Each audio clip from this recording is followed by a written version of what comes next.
Munchlax!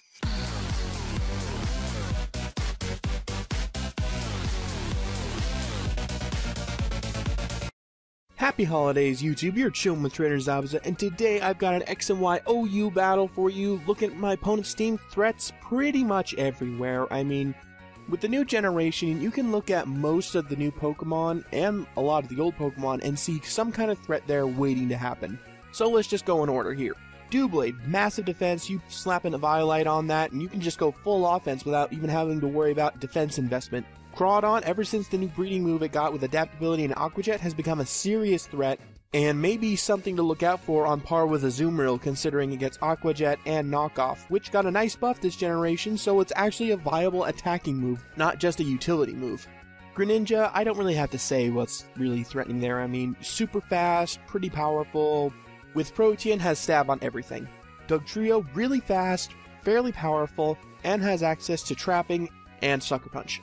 Gardevoir, which is his potential Mega, and finally Trevenant, which thankfully he is not running that weird-ass curse set, that one guy. I don't even remember his name anymore made.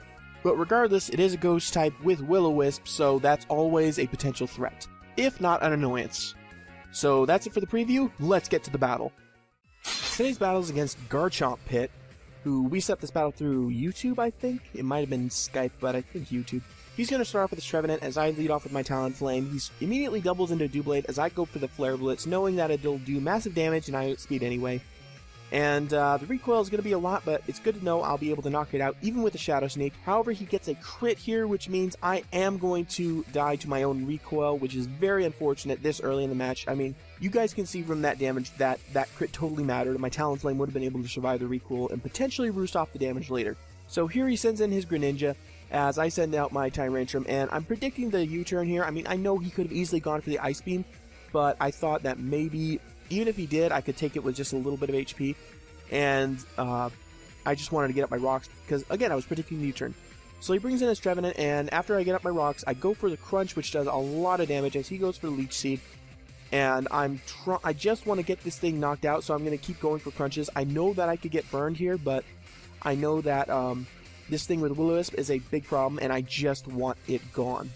So, after this damage, I'm predicting either the Protect or the Switch, so I'm going to pull back my Tyrantrum and go into my Aegislash, and like I thought, he does pull back, goes into his Crawdaunt, and I'm going to just straight up knock it out with a Sacred Sword. Now, I'm going to guess that this was a bulky offensive set because I'm a Brave Nature, so if he was like a regular offensive set, maybe DD or something, he should have been able to outspeed, but in this case, no. So I go for the King Shield as he goes for Dark Pulse, and knowing I'll be able to take a Dark Pulse and that he's Dark type now, I mean, he could have gone for the Water type move, but I just go ahead and decide to opt out for the Sacred Sword just to get off a little bit more damage.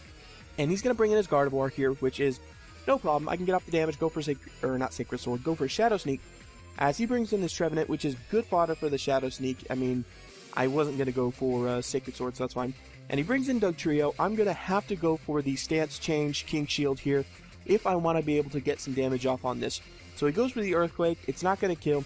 He goes, again, Earthquake, not going to kill. I live with a decent amount of HP, and I go for the Hidden Power. Now, here I don't make the best play here. I could have switched out since, you know, I'm not affected by Arena Trap, but I decided to go for the Shadow Sneak. And I don't know why. I mean, I thought that maybe he would overpredict, but that just ended up costing me my Aegislash. So I'm going to bring in my Mega Kangaskhan for the last time. Mega Kanga, I'm really going to miss you. Go for the Fake Out, knock out his Dugtrio. He goes into his Gardevoir. Since I'm Mega already and Jolly, I can go for the return to outspeed and knock out his Gardevoir. I'm guessing he didn't know about the speed tier thing, the how everything's set the previous turn. So I managed to knock it out, and he's down to his, I don't think this is his last Pokemon. It might be, oh, actually, yeah, it's his last Pokemon. It's his Greninja. I go for the Power-Up Punch, knock him out, and that is the end of battle. So GG, and goodbye, Kangaskhan. So let's get to the talk of the day. Today's talk of the day, I asked you guys what you wanted for Christmas the other day, so let me ask you another question. What did you get your family or friends for Christmas? Let me know in the comments below, and yeah, I'll go ahead and tell you what I got my family and friends, well, just like immediate family and friends, so that way it doesn't take too long. I actually got my roommate and my mother the same gift, because as it turns out, they've both been in a situation recently where it could have helped them. I got them a headset for them to use for their computers. It's actually the same one I use and the one I'm using right now. So I'm hoping that they really enjoy that, and if they don't, at least they think that it's the thought that counts. I know my roommate will like it, but I'm just not positive about my mother. I mean, I know that she had like conference calls where she had to borrow my headset, so I thought that might be a good way to go. And finally, what I got you guys for Christmas, I got you all with which some of you guys, and let me repeat, that's not just but. So I hope you guys will all enjoy that. And I hope you guys all enjoyed this video. So I will see you next time. Be sure to check out the artists that make these videos possible, guys. Also, like and subscribe if you happen to like the video. Or if you'd like some help recording your X and Y battles, shoot me a PM on YouTube or Skype and I'll get back to you.